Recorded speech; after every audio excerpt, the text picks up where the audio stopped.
ये कहानी है भारत और पाकिस्तान के बीच खेले जा रहे उस मैच की, जहां मैच से पहले ही टीम इंडिया ने पाकिस्तानी खिलाड़ियों को यह समझा दिया था कि उंगली दिखाकर टीम इंडिया को छेड़ोगे तो छोड़ेंगे नहीं। लेकिन पाकिस्तान अपनी आदत से भला बाज कहां आने वाला था, और तब अपने रफ्तार के घमंड में चूर शोएब अख्तर को ऐसा लगता था कि वो इतना खतरनाक गेंदबाजी करता है कि टेस्ट क्रिकेट में तो उसकी गेंद पर कोई छक्का मार ही नहीं सकता है। और इसी घमंड में चूर होकर शोएब अख्तर ने भरे मैदान में सौरभ गांगुली को यह चैलेंज कर डाला था कि दादा दम है तो छक्का मार करके दिखा। वैसे तो यह पाकिस्तानियों के प्लान का एक हिस्सा था कि गांगुली को गुस्सा दिलाओ और वो अपना विकेट खुद फेंक कर चला जाएगा। लेकिन जब गांगुली ने शोएब अख्तर की इस चुनौती को स्वीकार करते हुए प्रहार करना शुरू किया था, तो शोएब अख्तर को तो खैर वॉशिंग पाउडर निरमा डालकर धुलाई करी थी, और साथ ही पाकिस्तान का ऐसा कोई गेंदबाज नहीं बच गया था जिस पे दादा ने कहर ना बरसाया हो। उस दिन पूरी दुनिया ने देखा था दादा के दादागिरी का वो प्रचंड रूप, जिसने हर एक पाकिस्तानी गेंदबाजों की धज्जियां उड़ा डाली थी। शोएब अख्तर पे प्रलय का गाज गिरा देने वाली गांगुली की इस धमाकेदार तूफानी पारी का पूरा हाईलाइट वीडियो हम आपको दिखाने जा रहे हैं। लेकिन आगे बढ़ने से पहले आपसे गुजारिश है कि इस वीडियो पे एक लाइक जरूर दीजिएगा, और चैनल पे नए हैं तो चैनल को सब्सक्राइब करना भी बिल्कुल मत भूलिएगा। तो चलिए शुरू करते हैं पाकिस्तानी गेंदबाजों में त्राही मचा देने वाली दादा सौरभ गांगुली की इस धमाकेदार कहानी को। तब पाकिस्तान क्रिकेट टीम 3 टेस्ट मैचों की सीरीज के लिए भारत के दौरे पर आई थी, जहां 2 टेस्ट मैच बीत चुका था और अब तक ना पाकिस्तान हारने को तैयार थी और ना ही टीम इंडिया हार मानने को तैयार थी। यानी कि शुरुआत के दोनों का दोनों टेस्ट मैच ड्रॉ पर खत्म हुआ था। लेकिन अब बारी थी सीरीज के तीसरे और आखिरी टेस्ट मैच की, जहां दोनों ही टीम इस मैच को जीतकर सीरीज पे कब्जा करने के लिए बेकरार थी। सीरीज का ये निर्णायक मुकाबला बेंगलुरु के एम चिन्नास्वामी स्टेडियम पर खेला जा रहा था, जहां भारतीय टीम के पास ना तो सचिन थे और ना ही सहवाग का तूफान। तब अनिल कुंबले की कप्तानी में टीम इंडिया के अधिकांश खिलाड़ी तो युवा ही थे, और इन युवाओं के दम पर ही टीम इंडिया को फहराना था फतह का झंडा। फिर शुरू होता है टीम इंडिया के लिए आन बान और शान का ये मैच, जहां भारतीय कप्तान अनिल कुंबले ने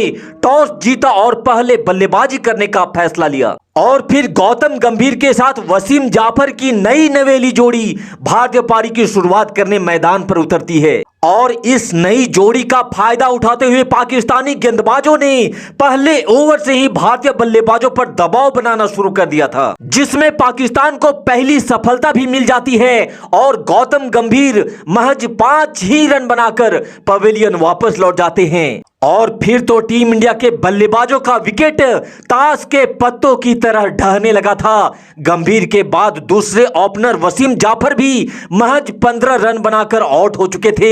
यहां तक कि टीम इंडिया के दीवार कहे जाने वाले राहुल द्रविड़ भी मात्र 19 रन बनाकर पवेलियन वापस लौट चुके थे, और महज 50 रनों के अंदर ही टीम इंडिया ने अपने 3 विकेट भी गंवा दिए थे। फिर मैदान पर भारतीय पारी को संभालने का जिम्मा अपने कंधों पर उठाए बल्लेबाजी के लिए आते हैं सौरभ गांगुली। 3 भारतीय बल्लेबाजों को सस्ते में निपटाकर पाकिस्तानी खिलाड़ी खुशी से उछल रहे थे, और वो गांगुली को भी सस्ते में निपटाकर पवेलियन का रास्ता दिखाना चाहते थे।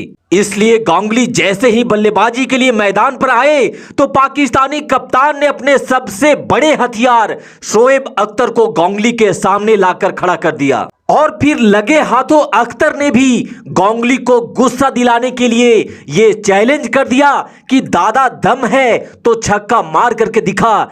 तब गांगुली को गुस्सा तो बहुत आया, लेकिन गांगुली ने अपने गुस्से को कंट्रोल करते हुए ये जरूरी समझा कि पहले विकेट गिरने के इस पतझड़ को रोकना है, और फिर गांगुली ने वीवीएस लक्ष्मण के साथ भारतीय पारी को आगे बढ़ाना स्टार्ट किया। लेकिन ये जो मुसीबत थी वो टीम इंडिया का पीछा छोड़ने को तैयार ही नहीं थी। वीवीएस लक्ष्मण अभी अभी बल्लेबाजी के लिए आए ही थे कि महज 5 रन पे ही दानिश कनेरिया ने लक्ष्मण को पवेलियन का रास्ता दिखा दिया था। अब पूरा का पूरा प्रेशर गांगुली के माथे पर आ चुका था और दूसरी छोर से अख्तर भी बार बार गांगुली को छक्का मारने का चैलेंज भी किए जा रहा था, जिससे तंग आकर अब गांगुली ने अख्तर पे प्रहार करने का मूड भी बना लिया था। और फिर उसी ओवर में गांगुली ने अख्तर को क्लच में लेते हुए पहले तो 2 चौका जड़ा और फिर ओवर की आखिरी गेंद पर कदमों का इस्तेमाल करते हुए एक खूबसूरत छक्का जड़ अख्तर के होश को ठिकाने में ला दिया था। और अब दूसरी छोर से गांगुली का साथ दे रहे थे युवराज सिंह। गांगुली और युवराज ने अब पाकिस्तानी गेंदबाजों पर काउंटर अटैक करना शुरू कर दिया था। यहां से जब अगले ओवर में अख्तर एक बार फिर से गांगुली के सामने आया तो गांगुली ने एक बार फिर से अख्तर को आड़े हाथों में लेते हुए बैक टू बैक 4 लगातार चौके जड़ डाले और महज 2 ओवर के खेल में ही गांगुली ने अख्तर की ऐसी कुटाई कर दी थी कि उसके रफ्तार के घमंड का भूत उसके सर से उतर चुका था। लेकिन जो रौद्र रूप अब गांगुली ने धारण किया था उसका खामियाजा पाकिस्तान को भुगतना अभी बाकी था।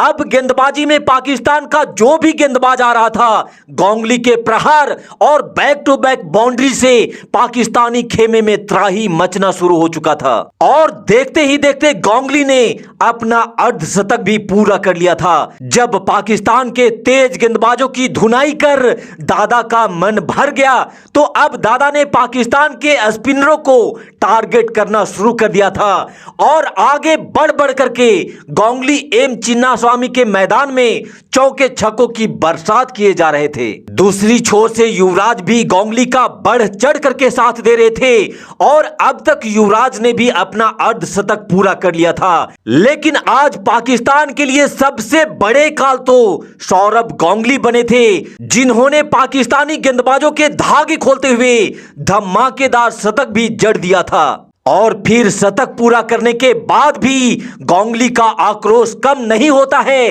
और दादा ने पहले 150 पूरे किए और फिर धमाकेदार अंदाज में दादा ने दोहरा शतक भी ठोक डाला था।